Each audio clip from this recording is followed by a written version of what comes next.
श्रीशाय गुणराशये हृद्याय शुद्धविद्याय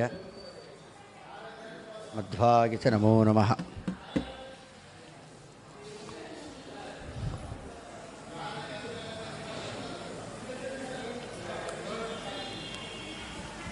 ರಾಘವೇಂದ್ರ ಸ್ವಾಮಿಗಳವರ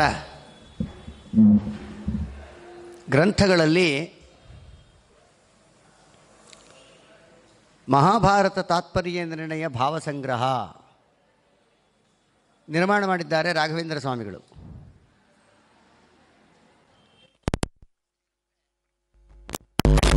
ಶ್ರೀಮನ್ ಮಹಾಭಾರತ ತಾತ್ಪರ್ಯ ನಿರ್ಣಯವನ್ನು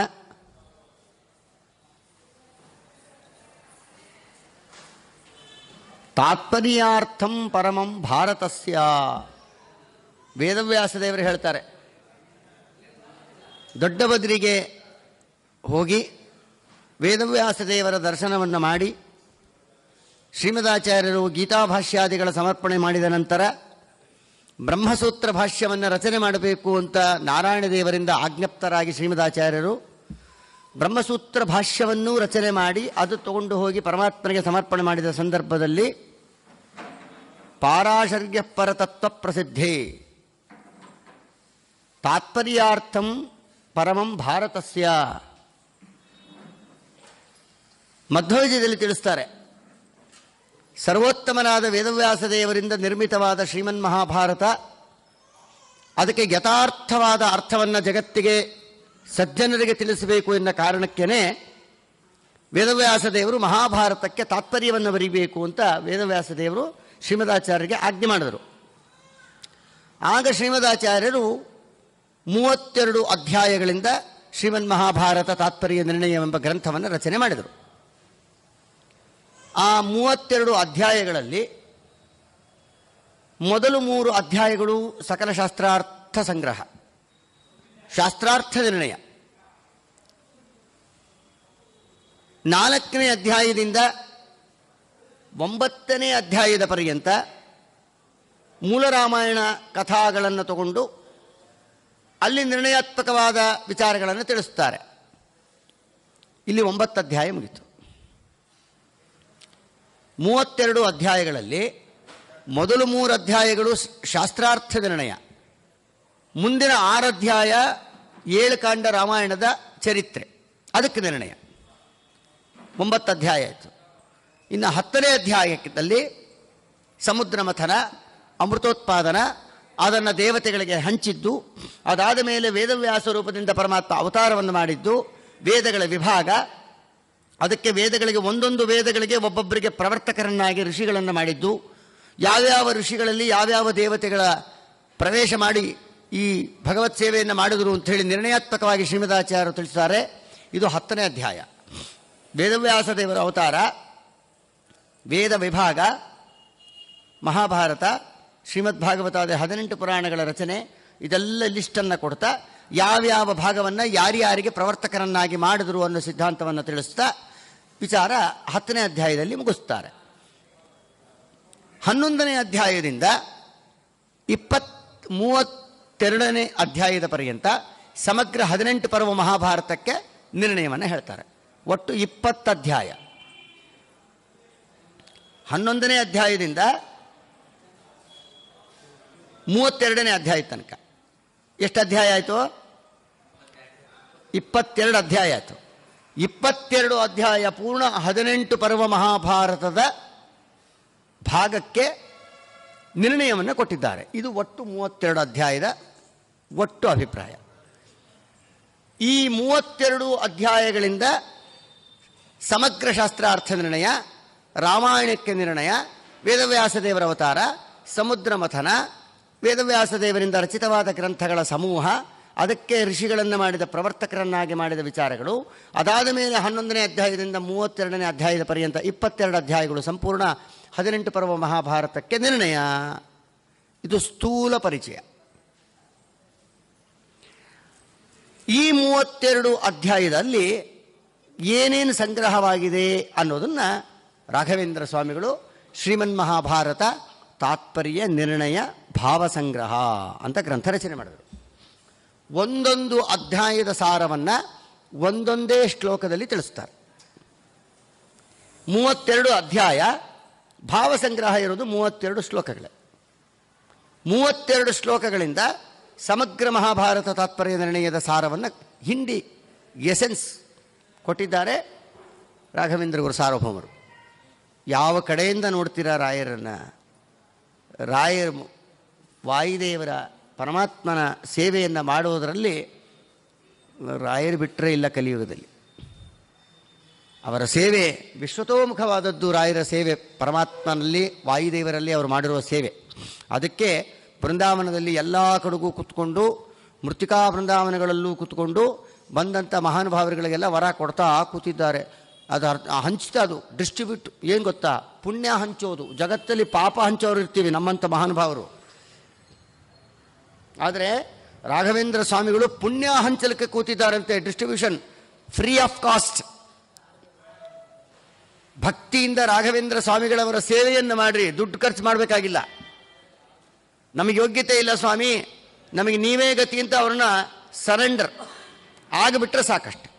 ಇಷ್ಟಾದರೆ ರಾಘವೇಂದ್ರ ಸ್ವಾಮಿಗಳು ಅವರಲ್ಲಿರುವ ಅನಿಷ್ಟ ಪುಣ್ಯವನ್ನು ಹಂಚಲಿಕ್ಕೆ, ಡಿಸ್ಟ್ರಿಬ್ಯೂಟ್ ಮಾಡಲಿಕ್ಕೆ ಕೂತಿದ್ದಾರೆ. ಜಗತ್ತಿನಲ್ಲಿ ಬಂದ ಭಕ್ತರಿಗೆ ಪುಣ್ಯ ಹಂಚುವ ಕೆಲಸ ಮಾಡೋದು ಏಕೈಕ ಗುರುಗಳು ಕಲಿಯುಗದಲ್ಲಿ ಅಂದರೆ ರಾಘವೇಂದ್ರ ಸ್ವಾಮಿಗಳೇ. ಅವರು ಕೂತಿರೋದೇ ಪುಣ್ಯ ಹಂಚಲಿಕ್ಕೆ. ಇದು ಜನ್ಮಾಂತರದಲ್ಲಿ ಮಾಡಿದ್ದು. ಪ್ರಹ್ಲಾದರಾಜರಾಗಿದ್ದಾಗ, ವ್ಯಾಸರಾಜರಾಗಿದ್ದಾಗ, ಇನ್ನೂ ಅನೇಕ ರೂಪಗಳಿಂದ ಮಾಡಿದ ಆ ಭಗವಂತನ ವಾಯುದೇವರ ಸೇವೆಯ ಪುಣ್ಯದ ಒಂದು ಡೆಪಾಸಿಟ್ ಎಷ್ಟಿದೆ ರಾಯರಲ್ಲಿ ಅಂದರೆ ಆ ಇಂಟ್ರೆಸ್ಟೇ ಎಲ್ಲರಿಗೂ ಇಂಟ್ರೆಸ್ಟು ಪುಣ್ಯದ ರೂಪದಲ್ಲಿ ಹಂಚ್ತಾ ಇದ್ದಾರೆ ಎಲ್ಲರಿಗೆ. ಎಂಥ ಪುಣ್ಯದ ಮಹಾನುಭಾವರು ಪ್ರಹ್ಲಾದರಾಜರು. ಅವರ ಮಹಿಮೆ ಎಂಥದ್ದು, ಅವರ ಯೋಗ್ಯತೆ ಎಂಥದ್ದು, ಅವರ ಸ್ಥಾನ ಎಂಥದ್ದು. ಸಾಂಶ ದೇವತೆಗಳು, ಬ್ರಹ್ಮಜ್ಞಾನಿಗಳು, ತಾಯಿಯ ಗರ್ಭದಲ್ಲಿದ್ದಾಗನೇ ನಾರದರಿಂದ ಜ್ಞಾನೋಪದೇಶವನ್ನು ಪಡೆದವರು. ಯಾವ ರಾಘವೇಂದ್ರ ಸ್ವಾಮಿಗಳವರ, ಪ್ರಹ್ಲಾದರಾಜರ, ವ್ಯಾಸರಾಜರ ಸ್ಮರಣೆ ಮಾಡಿದ್ರೇ ನಮಗೆ ರೋಗ ಪರಿಹಾರ ಆಗತ್ತೆ. ಅಂಥ ಮಹಾನುಭಾವರು. ಬ್ರಹ್ಮಜ್ಞಾನ ಕಾರಣ ಆಗುತ್ತೆ, ಬ್ರಹ್ಮಜ್ಞಾನ ಬರೋದಕ್ಕೆ ಅವರ ಸ್ಮರಣೆನೇ. ಅಂದ ಮೇಲೆ ಅಂಥ ಮಹಾನುಭಾವರು ಮಹಾಭಾರತದ ಕೆಲವು 1-2 ವಿಷಯಗಳನ್ನು ಅನುಸಂಧಾನ ಮಾಡೋಣ ಇವತ್ತು. ಮಹಾಭಾರತಕ್ಕೆ ಪ್ರಮುಖವಾದ ಮುಖ್ಯ ಪಾತ್ರ ಅಂದರೆ ಹೀರೋ, ಹಿಂಗಂದ್ರೆ ಬೇಗ ಅರ್ಥ ಆಗುತ್ತೆ. ಕಥಾನಾಯಕ. ಮಹಾಭಾರತದ ಕಥಾನಾಯಕ ಯಾರು? ನಿಮ್ಮ ಆಡುವ ಭಾಷೆಯಲ್ಲಿ ಮಹಾಭಾರತದ ಹೀರೋ ಯಾರು? ಇದು ಪ್ರಶ್ನೆ. ಯಾರೋ ಕೇಳಿದ್ರು. ಕಲಿಯುಗದಲ್ಲಿ ಬಹಳ ಜನ ಕವಿಗಳು ಬಂದಿದ್ದಾರೆ. ಅವರವರ ಯೋಗ್ಯತೆಗೆ ತಕ್ಕಾಗಿ ಅವರವರ ಸ್ಟೇಟ್ಮೆಂಟ್ಗಳನ್ನು ಕೊಟ್ಟಿದ್ದಾರೆ ಅವರವರ ಗ್ರಂಥಗಳಲ್ಲಿ. ಮಹಾಭಾರತದ ಕಥಾನಾಯಕ, ಮೇನ್ ಹೀರೋ ಮಹಾಭಾರತದಲ್ಲಿ ಯಾರೊಬ್ಬನು ಹೇಳ್ದ.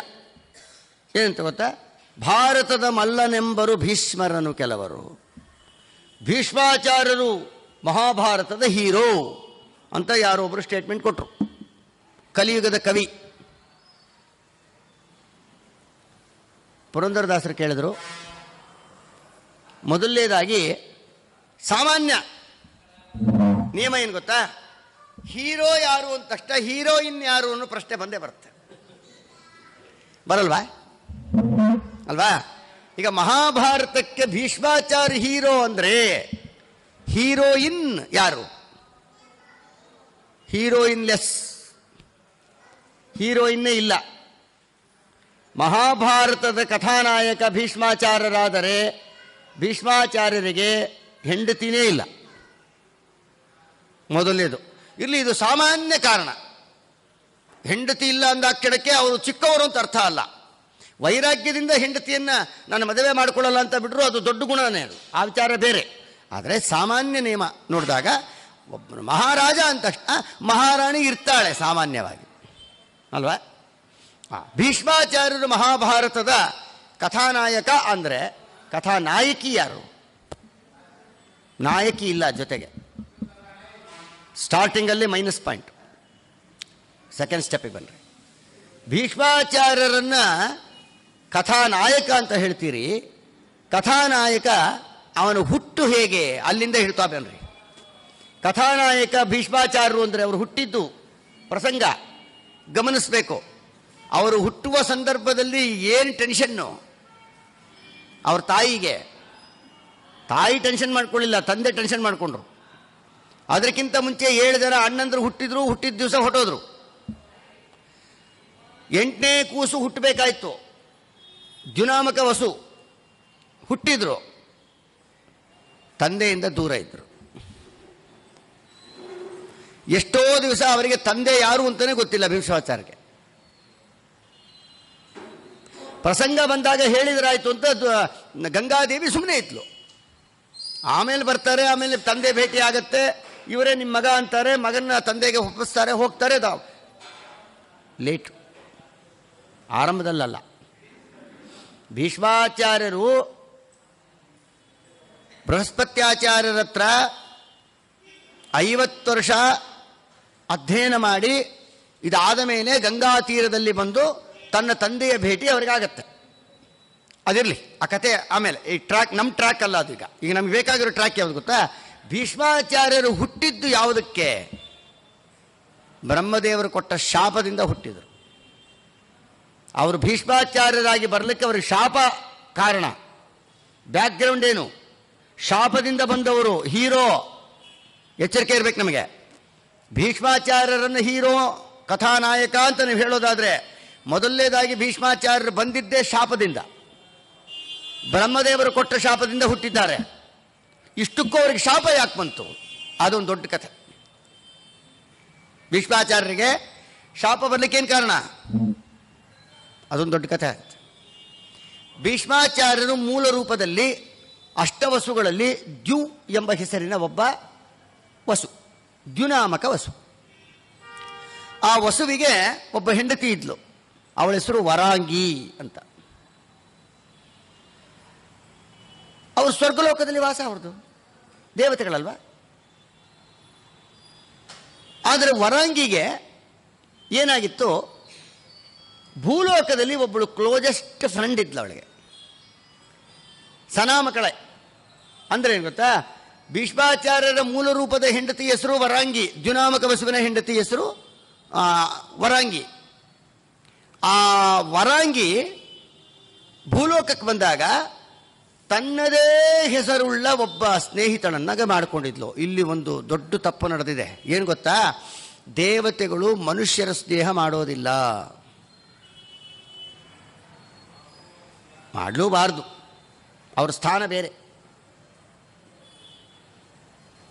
ದ್ಯುನಾಮಕ ವಸುವಿನ ಹೆಂಡತಿ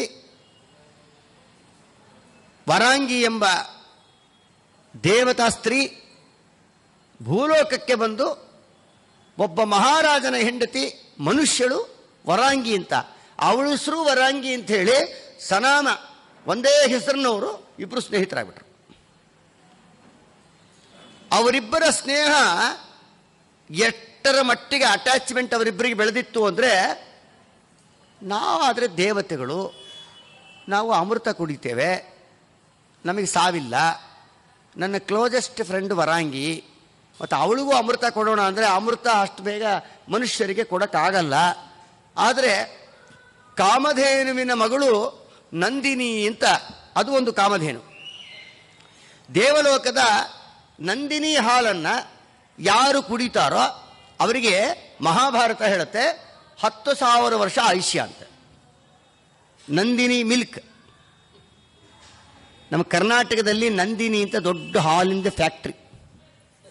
ಕರ್ನಾಟಕದಲ್ಲೆಲ್ಲ ನಂದಿನಿ ಹಾಲು ಅಂತಲೇ ಬರುತ್ತೆ. ಏನು ಬೆಂಗಳೂರಲ್ಲಿ ಪ್ರವಚನ ಮಾಡುವಾಗ ಭಾಳ ಖುಷಿ ಎಲ್ಲರಿಗೆ. ಈ ನಂದಿನಿ ಎಲ್ಲಪ್ಪ ಹೇಳಿದ್ದು ನಾವು, ಸ್ವರ್ಗಲೋಕದ ನಂದಿನಿ ಹೇಳಿದ್ದು ನಾವು. ಈ ನಂದಿನಿ ಹಾಲು ಕುಡಿದ್ರೆ ಇನ್ಫೆಕ್ಷನ್ ಆಗೋ ಚಾನ್ಸಸ್ಸು ಇರುತ್ತೆ. ದೇವಲೋಕದ ನಂದಿನಿ ಕಾಮಧೇನುವಿನ ಮಗಳು. ಆ ದೇವಲೋಕದ ನಂದಿನಿಯ ಹಾಲನ್ನು ಕುಡಿಯತಕ್ಕವರಿಗೆ 10,000 ವರ್ಷ ಆಯುಷ್ಯ. ವೃದ್ಧಾಪ್ಯ ಬರೋದಿಲ್ಲ, ಅನಾರೋಗ್ಯ ಬರೋದಿಲ್ಲ, ಆರೋಗ್ಯವಾಗಿರ್ತಾರೆ. ನಿತ್ಯ ನೂತನ ಯೌವನದಲ್ಲೇ ಇರ್ತಾರೆ. 10,000 ವರ್ಷ ಅವರು ಬದುಕಿದ್ರೂ ಕೂಡ 10,000 ವರ್ಷ ಮುಗಿಯೋ ತನಕನೂ ಅವರಿಗೆ ಯೌವನವೇ ಇರುತ್ತೆ. ಆದಿ ಇಲ್ಲ, ವ್ಯಾಧಿ ಇಲ್ಲ, ಜರ ಇಲ್ಲ, ಮಧ್ಯದಲ್ಲಿ ಮರಣ ಇಲ್ಲ, ಆರಾಮಾಗಿರ್ತಾರೆ ಆ ಹಾಲನ್ನು ಕುಡಿಯೋರಿಗೆ. ಇದನ್ನು ಆಲೋಚನೆ ಮಾಡ್ತಾಳೆ ವರಾಂಗಿ. ನನ್ನ ಸ್ನೇಹಿತಳು ಮನುಷ್ಯಳು ವರಾಂಗಿಗೆ ನಂದಿನಿ ಹಾಲು ಕುಡಿಸ್ಬಿಟ್ರೆ, ದೇವಲೋಕದ ನಂದಿನಿ ಹಾಲನ್ನು, ಕಡೇ ಪಕ್ಷ 10,000 ವರ್ಷ ನಾನು ನನ್ನ ಜೊತೆಗಿರ್ತಾಳ. ಆಮೇಲೆ ಮುಂದೆ ನೋಡೋಣ, ಮತ್ತೆ ಆಮೇಲೆ ರಿನ್ಯೂವಲ್ ಮಾಡ್ಸೋಕ್ಕಾಗತ್ತಾ ನೋಡೋಣ, ವಿಚಾರ ಮಾಡೋಣ. ಇಷ್ಟಂಕರೂ ಆಗಲಿ ಅಲ್ವಾ? ಆಲೋಚನೆ ಮಾಡಿದ್ಲು. ಅಷ್ಟು ಆಲೋಚನೆ ಮಾಡಿ ತನ್ನ ಗಂಡನ ಹತ್ರ ಅವತ್ತು ಮಾತಾಡಿದ್ಲು, ದ್ಯುನಾಮಕ ವಸುವಿನ ಹತ್ರ. ಸ್ವಾಮಿ, ನನಗೆ ವರಾಂಗಿ ಅಂತ ಸ್ನೇಹಿತಳಿದ್ದಾಳೆ, ನನಗೆ ತುಂಬ ಆತ್ಮೀಯಳು. ಅವಳಿಗೆ ಅಮೃತ ಕುಡಿಸ್ಲಿಕ್ಕೆ ಆಗೋದಿಲ್ಲ, ಅಮೃತ ದೇವತೆಗಳ ಪದಾರ್ಥ. ಆದರೆ ದೇವಲೋಕದ ಕಾಮಧೇನುವಿನ ಮಗಳು ನಂದಿನಿ ಹಾಲನ್ನು ಅವಳಿಗೆ ಕೊಟ್ಟರೆ ದೀರ್ಘಾಯುಷ್ಯವಂತಳಾಗಿ ಇರ್ತಾಳೆ, ಆದಿವ್ಯಾಧಿ ಜರ ಮರಣರಹಿತಳಾಗ್ತಾಳೆ. ಆದ್ದರಿಂದ ಅವಳಿಗೆ ಕೊಡಬೇಕು. ನಂದಿನಿ ಹಸು ಆಕಳು ನಮಗೆ ಬೇಕು, ನೀವೇನು ಮಾಡ್ತೀರೋ ಗೊತ್ತಿಲ್ಲ, ತಂದು ಕೊಡ್ರಿ ಅಂತ ಕೇಳಿದೆ. ಆ ಕಾಮಧೇನುವಿನ ಮಗಳು ನಂದಿನಿ ಎಲ್ಲಿದೆ ಗೊತ್ತಾ? ವಸಿಷ್ಠರ ಆಶ್ರಮದಲ್ಲಿದೆ. ವಸಿಷ್ಠರು ಮಾಡುವ ಯಜ್ಞಕ್ಕೆ ಅದು ಕಾಮಧೇನು ಅವರಿಗೆ ಬೇಕಾಗಿರೋ ಪದಾರ್ಥಗಳನ್ನೆಲ್ಲ ಸೃಷ್ಟಿ ಮಾಡಿಕೊಡುತ್ತೆ. ಕಾಮಧೇನು ಅದು. ನಂದಿನಿ ಇಟ್ಕೊಂಡಿರೋದೇ ಯಜ್ಞ ಯಾಗಾದಿಗಳಿಗೋಸ್ಕರ. ಅವರು ಎಲ್ಲೂ ಪಾಂಪ್ಲೆಟ್ ಪ್ರಿಂಟ್ ಮಾಡಲ್ಲ, ಬ್ಯಾನರ್ಸ್ ಕಟ್ಟಲ್ಲ, ಅಡ್ವರ್ಟೈಸ್ಮೆಂಟ್ ಹಾಕಲ್ಲ, ಕಲೆಕ್ಷನ್ ಮಾಡೋದಿಲ್ಲ. ಅದಕ್ಕೋಸ್ಕರನೇ ದೇವತೆಗಳು ಅವರಿಗೆ ಸಹಾಯ ಮಾಡಿ ಅಂಥದ್ದು ಪದಾರ್ಥ ಕೊಟ್ಬಿಡ್ತಾರೆ. ಅವ್ರಿಗೇನು ಬೇಕು ಅಂತಾರೋ ಅದು ಸೃಷ್ಟಿ ಆಗ್ಬಿಡುತ್ತೆ.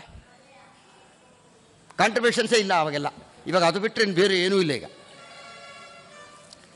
ಸರಿ, ಅದು ವಸಿಷ್ಠರ ಆಶ್ರಮದಿಂದ ತರಬೇಕು. ಹೆಂಗೆ? ವಸಿಷ್ಠರು ಕೊಡ್ರಿ ಅಂತ ಕೊಡ್ತಾರಾ? ನನ್ನ ಯಜ್ಞಯಾಗಾದಿಗಳು ನಾವು ಮಾಡುವ ಸಾಧನೆಗೇನೆ ಇಟ್ಕೊಂಡಿರೋ ಪದಾರ್ಥ ಅದು, ಅದನ್ನೇ ಕೊಟ್ಬಿಟ್ರೆ ನಾ ಎನ್ನ ಪಂಡ್ರದ ಅಂದ್ರೆ ಅವರು ಕೊಡಲ್ಲ ಅಂತಾರೆ ಕೇಳಕ್ಕೆ ಹೋದ್ರೆ. ಆದರೆ ಕೇಳಿದ್ರೆ ಕೊಡಲ್ಲ ಅಂತಾರೆ. ನಾವೇ ಹೊತ್ಕೊಂಡ್ಬಂದ್ಬಿಟ್ರೆ ಅನುಕೂಲ ಅಂತ ಆಲೋಚನೆ ಮಾಡಿ ಅವರು 7 ಜನ ಅಣ್ಣಂದ್ರ ಸಹಾಯ ತಗೊಂಡು ನಂದಿನಿಯನ್ನು ಅಪಹಾರ ಮಾಡಿದರು. ಆ ಸಂದರ್ಭದಲ್ಲಿ ವಸಿಷ್ಠರಲ್ಲಿ ಸನ್ನಿಹಿತರಾದ, ಗಮನಿಸಬೇಕು, ದ್ಯುನಾಮಕ ವಸುಗಳು ಅವರ 7 ಜನ ಅಣ್ಣಂದ್ರ ಜೊತೆ ಸೇರಿಕೊಂಡು ಅವರ ಸಹಾಯ ತಗೊಂಡು ವಸಿಷ್ಠರ ಆಶ್ರಮದಲ್ಲಿ ಇದ್ದಂತಹ ಆ ನಂದಿನಿಯನ್ನು ಅಪಹಾರ ಮಾಡಿದ್ರು. ಅಪಹಾರ ಮಾಡಿದ ಕಾಲಕ್ಕೆ 7 ಜನ ಅಣ್ಣಂದ್ರ ಜೊತೆಗೆ ಸೇರಿಕೊಂಡು ನೀನು ಈ ತಪ್ಪು ಮಾಡಿದ್ದೀಯ, ಆದ ಕಾರಣ ಭೂಲೋಕದಲ್ಲಿ ನೀನು ಹುಟ್ಟು ಅಂತ ಶಾಪ ಹಾಕಿದ್ರು.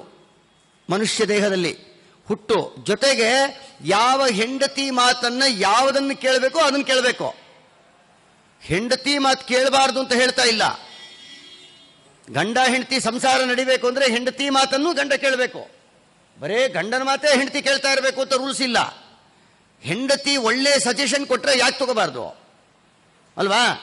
ಗೃಹಿಣಿ ಗೃಹ ಮುಚ್ಚತೆ ಅಂತ ಕರೀತಾರೆ. ಗ್ರಹ ಅಂತ ಹೆಸರು. ಗೃಹಿಣಿ ಅಂದರೆ ಮನೆ.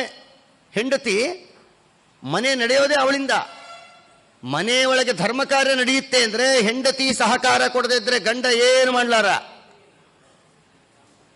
ಹೆಂಡತಿ ಸಹಕರಿಸದೇ ಹೋದ್ರೆ ಇವನು ದೇವ್ರ ಪೂಜೆ ಮಾಡ್ಲಿಕ್ಕಾಗಲ್ಲ, ಸಂಧ್ಯಾ ವಂದನೆ ಮಾಡ್ಲಿಕ್ಕಾಗಲ್ಲ, ಧರ್ಮ ಕಾರ್ಯ ಮಾಡ್ಲಿಕ್ಕಾಗಲ್ಲ, ಸ್ವಾಮಿಗಳು ಕರೆಸಿ ಪಾಠ ಪೂಜೆ ಮಾಡ್ಲಿಕ್ಕಾಗಲ್ಲ, ನೀವೇನೋ ಮಾಡ್ಲಿಕ್ಕಾಗಲ್ರಿ. ಒಂದಲ್ಲ, ಯಾವುದೂ ಆಗಲ್ಲ.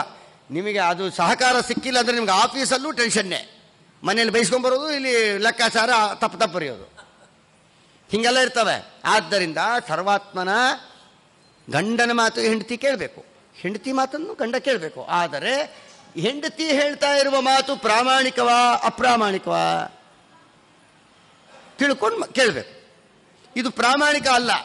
ವರಾಂಗಿ ಹೇಳಿದ್ದು ಪ್ರಾಮಾಣಿಕ ಅಲ್ಲ. ಮತ್ತೊಬ್ಬರ ಮನೆಯಲ್ಲಿದ್ದ ಪದಾರ್ಥವನ್ನು ಕದ್ಕೊಂಬರ್ರಿ ಅಂತ ಹೇಳ್ಕೊಡೋದು ಅದು ಪ್ರಾಮಾಣಿಕತನನ? ಆ ಹೆಂಡತಿ ಮಾತು ಕೇಳ್ಕೊಂಡ್ರು. ಈ ಹೆಂಡತಿ ಮೇಲಿನ ವ್ಯಾಮೋಹಕ್ಕೆ ಈ ವರಾಂಗಿ ತನ್ನ ಸ್ನೇಹಿತಳಾದ ವರಾಂಗಿಯ ಮೇಲಿನ ವ್ಯಾಮೋಹದಿಂದ ಗಂಡನ ಕೇಳಿದ್ಲು. ಹೆಂಡತಿ ಮೇಲಿನ ವ್ಯಾಮೋಹದಿಂದ ದ್ಯುನಾಮಕ ವಸುಗಳು ಅಣ್ಣಂದ್ರ ಹತ್ರ ಬಂದ್ಲು. ಅಣ್ಣಂದ್ರುಗಳು ತಮ್ಮನ ಮೇಲಿನ ವ್ಯಾಮೋಹದಿಂದ ಅವರು ತಪ್ಪು ಮಾಡಿದ್ರು. ಆವಾಗ ಬ್ರಹ್ಮದೇವರು ಶಾಪ ಹಾಕಿದರು, ಭೂಲೋಕದಲ್ಲಿ ಹುಟ್ಟು ಅಂತ. ಆ ದ್ಯುನಾಮಕ ವಸುಗಳೇ ವಸಿಷ್ಠರಲ್ಲಿ ಸನ್ನಿಹಿತರಾದ ಬ್ರಹ್ಮದೇವರು ಕೊಟ್ಟ ಶಾಪದಿಂದನೇ ಗಂಗಾ ಪುತ್ರರಾದ ಭೀಷ್ಮಾಚಾರ್ಯರಾಗಿ ಹುಟ್ಟುತ್ತಾರೆ. ಅಷ್ಟರ ಜೊತೆಗೆ ಬ್ರಹ್ಮದೇವರು ಶಾಪ ಹಾಕಿದ್ರು, ಏನು ಗೊತ್ತಾ, ನೀವಿಬ್ಬರು ಹೆಂಡತಿ ಮಾತು ಕೇಳಿಕೊಂಡು ಇಂಥ ಅಕ್ಷಮ್ಯ ಅಪರಾಧ ಮಾಡಿದ್ದಿ, ಆದ್ದರಿಂದ ನಿನ್ನ ಜೊತೆಗೆ ನಿನ್ನ ಹೆಂಡತಿನೂ ಭೂಲೋಕದಲ್ಲಿ ಹುಟ್ಟುತ್ತಾಳೆ, ಆದರೆ ನೀವಿಬ್ಬರು ಎನಿಮೀಸ್ ಆಗಿರ್ತೀರಾ. ಗಂಡ ಹೆಂಡತಿ ಒಬ್ರಿಗೊಬ್ರು ಭೂಲೋಕದಲ್ಲಿ ಹುಟ್ಟಿದಾಗ ಸೇರೋದಿಲ್ಲ, ಕೊನೆಗೆ ನೀವಿಬ್ಬರು ಜಗಳ ಆಡ್ತೀರಾ, ನಿಮ್ಮಿಬ್ಬರಲ್ಲಿ ಅನ್ಯೋನ್ಯತೆ ಇರೋದಿಲ್ಲ. ಆ ಹೆಂಡತಿನೇ ನಿನ್ನ ಸಾವಿಗೆ ಭೂಲೋಕಕ್ಕೆ ಹೋದ ಮೇಲೆ ಕಾರಣರಾಗ್ತಾಳೆ. ಇಷ್ಟೆಲ್ಲ ಶಾಪ ಕೊಟ್ಟು ಮೂಲಕ ಕಳಿಸ್ತೀವಿ. ಹಂಗೆ ಬ್ರಹ್ಮದೇವರ ಶಾಪದಿಂದ ಹುಟ್ಟಿದವರೇ ಭೀಷ್ಮಾಚಾರ್ಯರು. ಭೀಷ್ಮಾಚಾರ್ಯರು ಬ್ಯಾಕ್ಗ್ರೌಂಡ್ ಹಿಂಗಿದೆ, ಅವರು ಮಹಾಭಾರತದ ಹೀರೋ ಆದ್ರ. ಹೇಗಾಗ್ತಾರೆ? ಹುಟ್ಟಿನ ವಿಷಯ ಇದು. ನೆಕ್ಸ್ಟ್ ಬರ್ತೀರಾ? ಹುಟ್ಟಿದ ತಕ್ಷಣ ತುಂಬ ದಿವಸ, ವರ್ಷಗಳು ಅವರು ತಂದೆ ಮುಖ ಕೂಡ ನೋಡಿಲ್ಲ. ಅವರು ಹೀರೋ ಹಿಸ್ಟ್ರಿ ಕೇಳಲಿಕ್ಕೆ ಆನಂದ ಆಗಬೇಕು. ಭೀಷ್ಮಾಚಾರ್ಯರನ್ನು ನೀವು ಹೀರೋ ಅಂದರೆ ಹುಟ್ಟಿ ಎಷ್ಟೋ ವರ್ಷಗಳು ಅಪ್ಪನ ಮುಖ ಕೂಡ ನೋಡಿಲ್ಲ ಅವರು. ಅದಾಯ್ತು. ಅದಾದಮೇಲೆ ಇನ್ನು ಬಹಳ ಮಧ್ಯಕ್ಕೆ ಬಂದ್ಬಿಡ್ರಿ. ಪಾಂಡವರು ಕೌರವರೆಲ್ಲ ಹುಟ್ಟಿದ್ದಾರೆ. ತುಂಬಿದ ಸಭೆ ಒಳಗೆ ದ್ರೌಪದಿ ದೇವಿಗೆ ಅಪಮಾನ ಮಾಡ್ತಾ ಇದ್ದ ದುರ್ಯೋಧನ ದುಶ್ಯಾಸನಾದಿಗಳು. ಭೀಷ್ಮಾಚಾರ್ಯ ಅಲ್ಲೇ ಕೂತಿದ್ದಾರಲ್ಲ. ಮಹಾಭಾರತದ ಕಥಾನಾಯಕ ಅವರಾಗಿದ್ದರೆ,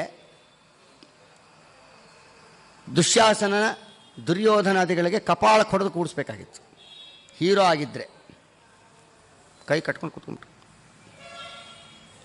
ಅಲ್ಲೂ ಹೀರೋಯಿಸಮ್ ಕಾಣಲಿಲ್ಲ.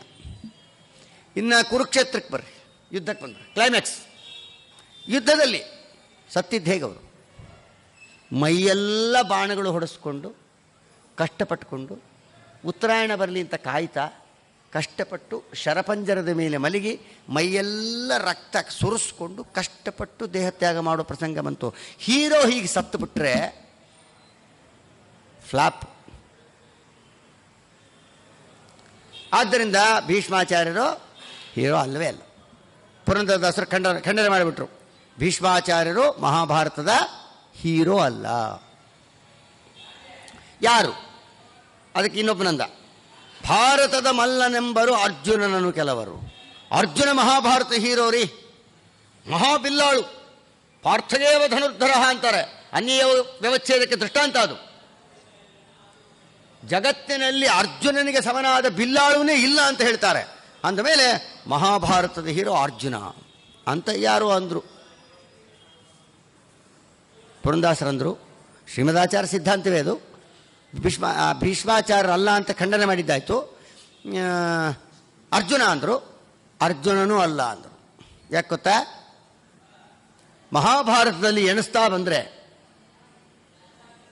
ಅನೇಕ ಕಡೆ ಅರ್ಜುನನನ್ನು ಕೃಷ್ಣ ಪರಮಾತ್ಮ ಸಂರಕ್ಷಣೆ ಮಾಡಿದ್ದಾನೆ.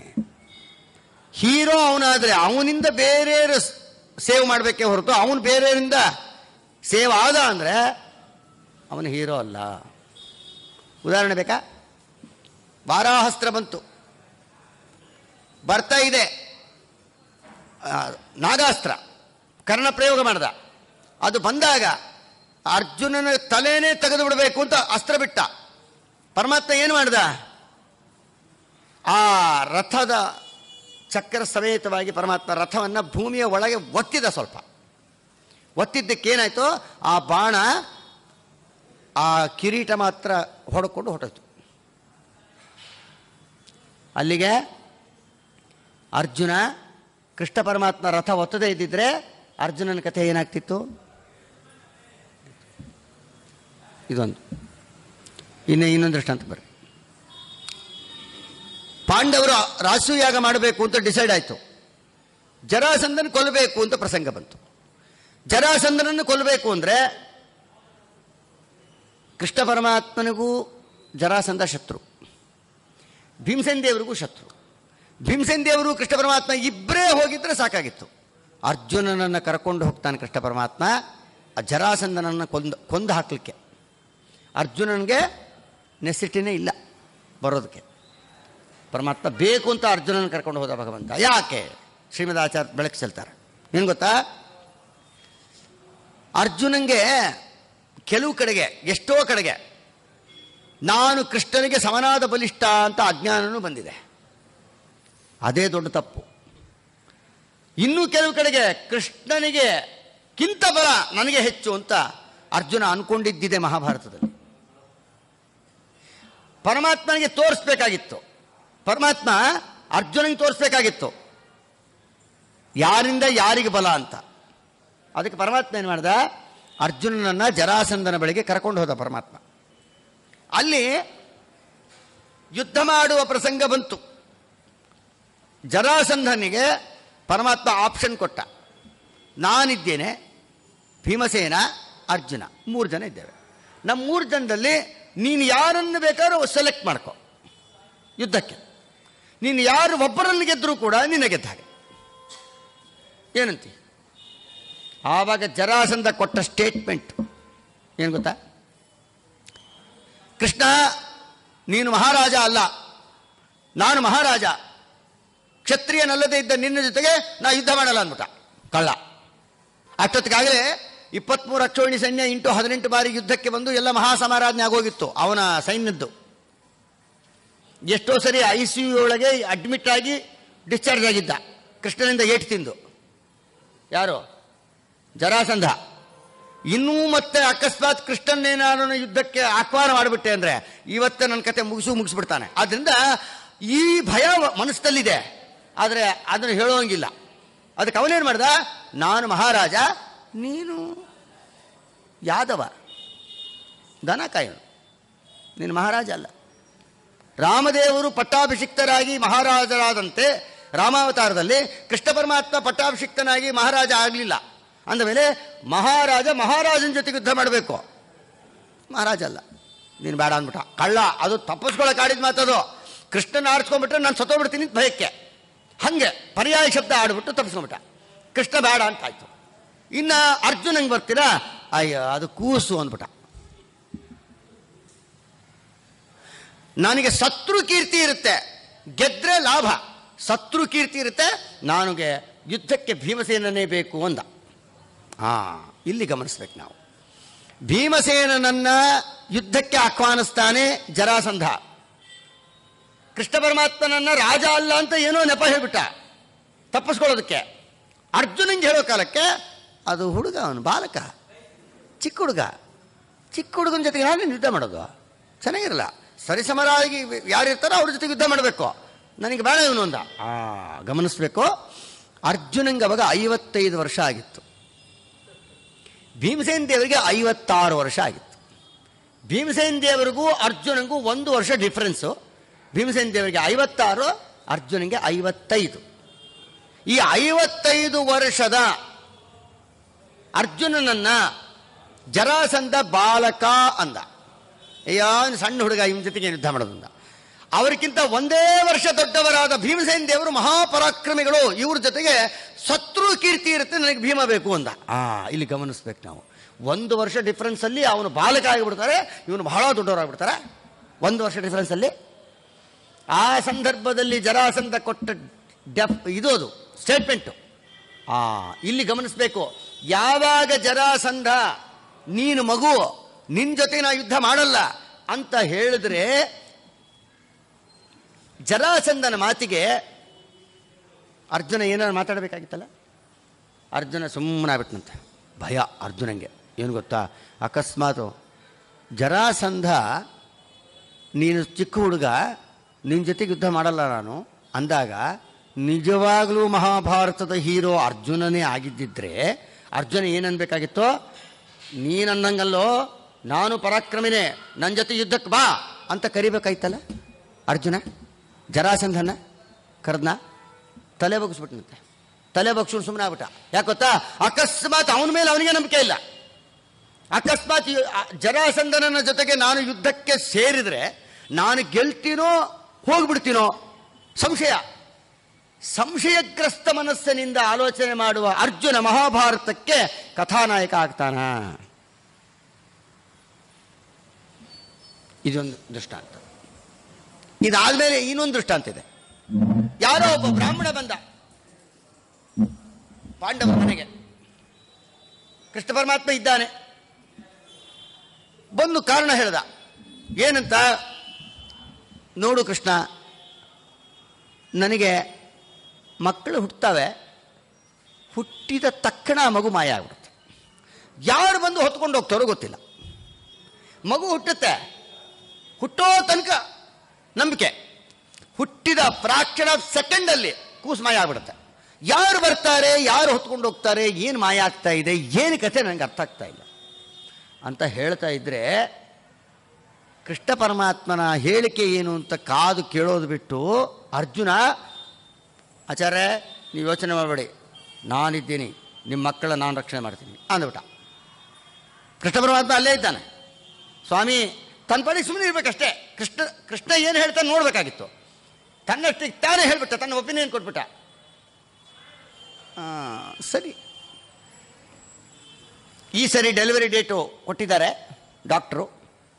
ಡೆಲಿವರಿ ಆದ ತಕ್ಷಣ ಕೂಸ್ಮಾಯ ಆಗುತ್ತೆ. ಈ ಡೆಲಿವರಿ ಟೈಮಲ್ಲಿ ನಾನು ಬರ್ತೀನಿ ಅಂದ ಅರ್ಜುನ. ಸರಿ ಆಯಿತು, ಕೃಷ್ಣ ರಕ್ಷಣೆ ಮಾಡ್ಬೇಕು, ನಾನು ಮಾಡಪ್ಪ, ರಕ್ಷಣೆ ಮಾಡ್ತೀನಿ ಅಂತ ಹೇಳ್ತಾ ಇದ್ದೀಯಾ, ಮಾಡು. ಹೋದ, ಷಡಪಂಜರ ಕಟ್ಟಿಬಿಟ್ಟ. ಬಾಣಗಳಿಂದ ಕೊಠಡಿ ಕಟ್ಟದ, ಬಾಣದಿಂದನೇ ರೂಮು, ಬಾಣಗಳ ರೂಮು. ಎಂಥ ಬಾಣದ ಏನು ಗೊತ್ತದು? ಗಾಳಿ ಕೂಡ ಒಳಗೆ ಹೋಗೋಕ್ಕಾಗಲ್ಲ. ನಿವಾತ, ವಾತ ಅಂದರೆ ಗಾಳಿ. ದೊಡ್ಡ ಕೊಠಡಿ ಕಟ್ಟಿಬಿಟ್ಟ, ಬಾಣಂತಿ ಕೋಣೆ ಥರ ಬಾಣದಿಂದ ಕಟ್ಟಿದ. ಡೆಲಿವರಿ ಮಾಡಿಸೋರು, ಡೆಲಿವರಿ ಅವಳು ಅಲ್ಲಿ ಒಳಗಿರಬೇಕು. ಇವನು ಎಲ್ಲ ಕ್ಲೋಸ್ ಮಾಡ್ದ, ಎಲ್ಲ ಕಡೆಗೆ ಪ್ಯಾಕ್ ಮಾಡ್ದ, ಹೊರಗಡೆ ಧನಸ್ಸು ಹಿಡ್ಕೊಂಡ, ಕಾಯ್ತಾ ನಿಂತ್ಕೊಂಡ. ಡೆಲಿವರಿ ಟೈಮ್ ಕೊಟ್ಟಿದ್ದಾರೆ ಡಾಕ್ಟ್ರು. ಆಯಿತು, ಡೆಲಿವರಿ ಆಯಿತು. ಕೂಸು ಅತ್ತಿದ್ದ ಶಬ್ದ ಕೇಳಿಸ್ತು. ಫ್ರಾಕ್ಷನ್ ಆಫ್ ಸೆಕೆಂಡಲ್ಲಿ ಆಳು ನಿಂತೋಯ್ತು. ಏನು ನೋಡ್ತಾರೆ? ಕೂಸು ಮಾಯ ಆಗಿಬಿಟ್ಟಿದೆ. ಎನ್ನ ಪಂಡ್ರದ ಕೂಸು ಮಾಯ ಆಯಿತು. ಬ್ರಾಹ್ಮಣ ಅಂದ, ಏನಪ್ಪ ಅರ್ಜುನ, ನನ್ನ ಕೈಲಿ ಆಗಲ್ಲ ಅಂದಿದ್ರೆ ನಾ ಬೇರೆ ಏನು ನನ್ನ ಕೆಲಸ, ನನ್ನ ಹಣೆ ಬರ ನೋಡ್ಕೋತಾ ಇದ್ದೆ. ನೀನು ಕಾನ್ಫಿಡೆಂಟಾಗಿ ಹೇಳ್ದಿ ನಿನ್ನ ಮಕ್ಕಳ ಸಂರಕ್ಷಣೆ ಮಾಡ್ತೀಯ ಅಂತ.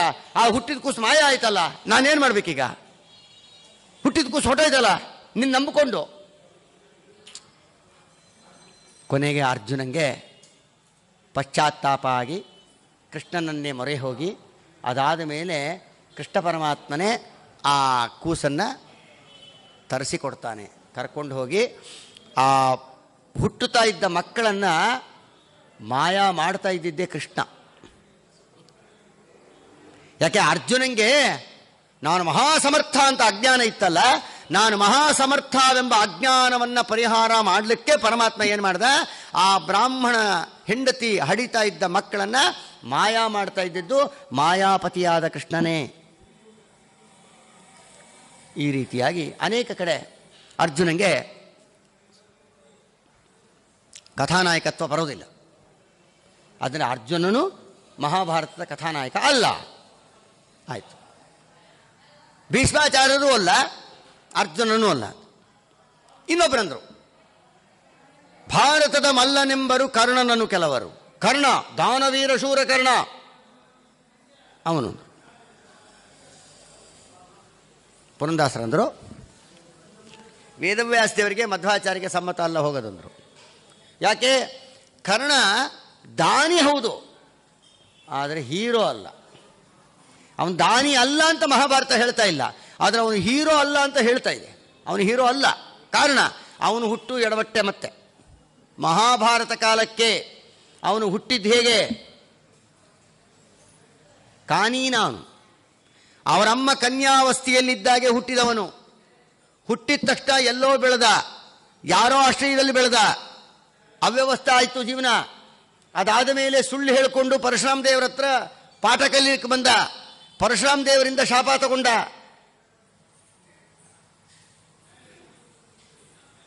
ಜೀವನ ಎಲ್ಲ ಮತ್ತೆ ಅವನ ಫ್ರೆಂಡ್ಶಿಪ್ಪು ಅಂಥದ್ದೇ ಸಿಕ್ತು. ಜೀವನೆಲ್ಲ ಹಾಳು ಮಾಡ್ಕೊಂಡ. ಕೊನೆಗೆ ಸತ್ತಿದ್ದು. ಮತ್ತು ಅವನು ಹೀರೋ ಅಂತೀರ? ಯಾವ ಷಡ್ರತಿಗರೆಲ್ಲ ಸೇರಿಕೊಂಡು ಅಭಿಮನ್ಯು ಯುದ್ಧ ಮಾಡ್ತಾ ಇದ್ರೆ ಈ ಕರ್ಣ ಅಭಿಮನ್ಯುವಿಗೆ ಚಿಕ್ಕ ಕೂಸದು ಕರ್ಣನಿಗೆ ಅಭಿಮನ್ಯು ಮಗ ಆಗಬೇಕ್ರಿ.